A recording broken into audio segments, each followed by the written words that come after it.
সকলকে ধন্যবাদ আমাদের ইউটিউব চ্যানেলে আসার জন্য। আপনারা জানেন যে মানুষের জীবনে অনেক রকম বিভিন্ন ধরনের ঘটনা ঘটে থাকে। তার মধ্যে আমরা দেখি কেউ একে অপরকে ভালোবাসছে, কেউ একে অপরকে ছেড়ে চলে যাচ্ছে, এমনকি কেউ বিয়ে করতেছে, কেউ একে অন্যের সাথে সময় কাটাচ্ছে। এমন বলতেছে ভাই, এতে আপনাদের কি লাভ হচ্ছে? আপনি বাঁচবেন কোনোদিন, দিনে বাঁচবেন, আপনি হিসাব করুন। আপনার বয়স তো বেশি হচ্ছে না, অবশ্যই বেশি হচ্ছে না। আপনার ফ্যামিলির দিকে তাকাই দেবেন, আপনার পিছনে যে দুটো লোক আছে, আপনার বাবা মা, তাদের কি অবস্থা বুঝছেন? তারা কি এখনো আগের মতোই আছে, নাকি কিছু চেঞ্জ হয়েছে? আপনার 3 দিন বয়স বাড়ছে, আপনার ফ্যামিলির লোকদের কি হচ্ছে, বয়সও বাড়ছে, আপনিও বাড়তেছেন, ওরাও বাড়তেছে। আপনার দিন আছে কিন্তু তাদের দিন কমে যাচ্ছে। পরিবারকে সময় দেওয়া শিখুন।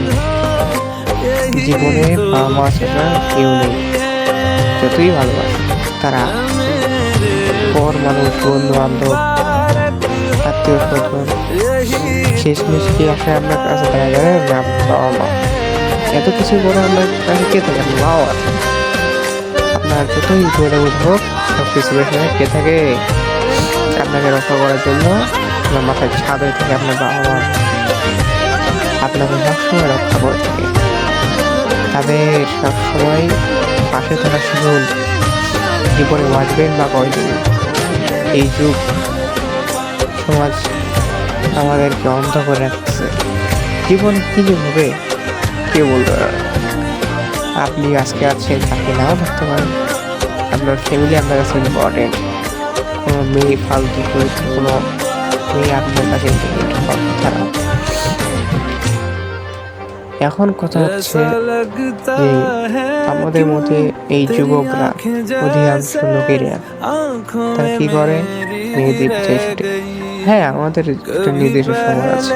এই সময় আমরা সকলেই একটু আমাদের বয়স উন্নতি হয়, যেহেতু শৈশবকাল থেকে আমরা কিশোর বয়সে আসি, এই সময় একটু আমাদের হয়। এই বয়সটা চেঞ্জ হয়ে গেলে আমরা বুঝতে শিখবো, কিন্তু যখনই আপনি কিশোরটা পার করে আসবেন, তখন আপনি বুঝতে পারবেন আপনার অনেক সময় নষ্ট হয়ে গেছে এবং আপনি কিছুই করতে পারেননি। অযথা নষ্ট হচ্ছে, বাবা মার টাকা নষ্ট করছে, বাবা মার কি করছে, বাবা মার আশা ভরসা সব ত্যাগ করছেন। আপনার এই সময়টা বুঝে ওঠার জন্য আপনাকে এখন এই সময় অনেক কথা বলবে, কিন্তু আপনার কাজে আপনার কাছে গ্রহণযোগ্য হবে না। আপনি এটাকে প্রাধান্য দিতে পারবেন না। মনে হবে এগুলো অযথা কথা বলতেছে, কিন্তু আসলে এটাই ঠিক। বাস্তবতা অনেক কঠিন ভাই। ঘরে বসে থাকলে, মোবাইল স্ক্রল করলে না, কেউ জীবনে কিছু উন্নতি হতে পারবে না। জীবনে উন্নতি করতে হলে কি করতে হবে? আপনাকে কাজ করতে হবে। এই সময় থেকে বুঝতে হবে কেমনে কি করা যায়।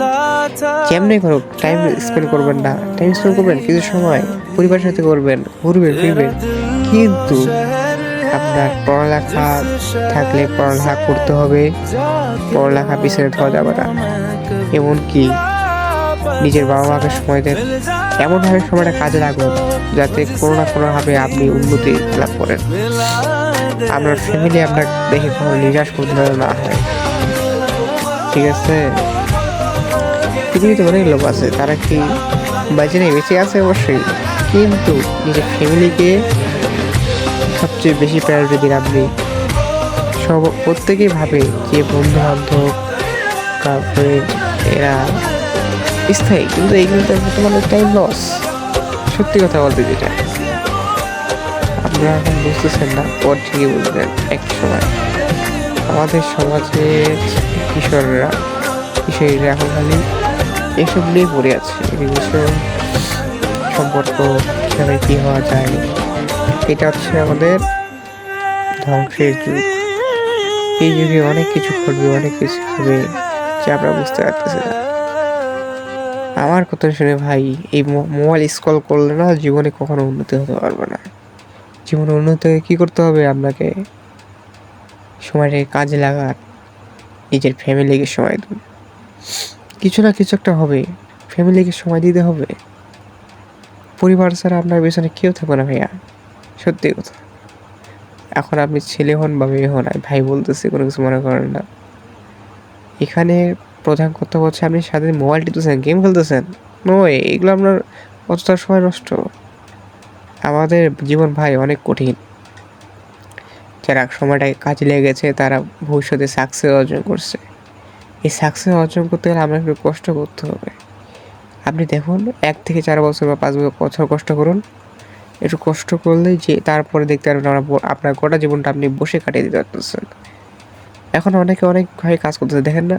টিকটকে অনেকে ট্রেডিং শিখতেছে, কেউ ইউটিউবে কাজ করতেছে, কেউ বাবা মার সাথে ব্যবসায় কাজ করতেছে, কেউ অফিসে কাজ করতেছে। মানে আমার কথা হচ্ছে, সবাই তো বিভিন্ন কাজ করতেছে। আপনি আপনি কেন এইভাবে পড়ে আছেন? মোবাইল টিপতেছেন আর মোবাইল টিপতেছেন, শুধু সময় নষ্ট। এদিকে পড়ালেখাও হচ্ছে না, এদিকে কোনো কিছুই ঠিক না। আপনার শরীর স্বাস্থ্য দিকে একবার খোঁজ রাখছেন, আপনার পিতা মাতার দিকে দেখছেন? সো আপনার কাছে সব কিছু, আপনার ব্যাপার সব আপনার কাছে থাকে। আজকের মতো রাখি, খোদা হাফেজ।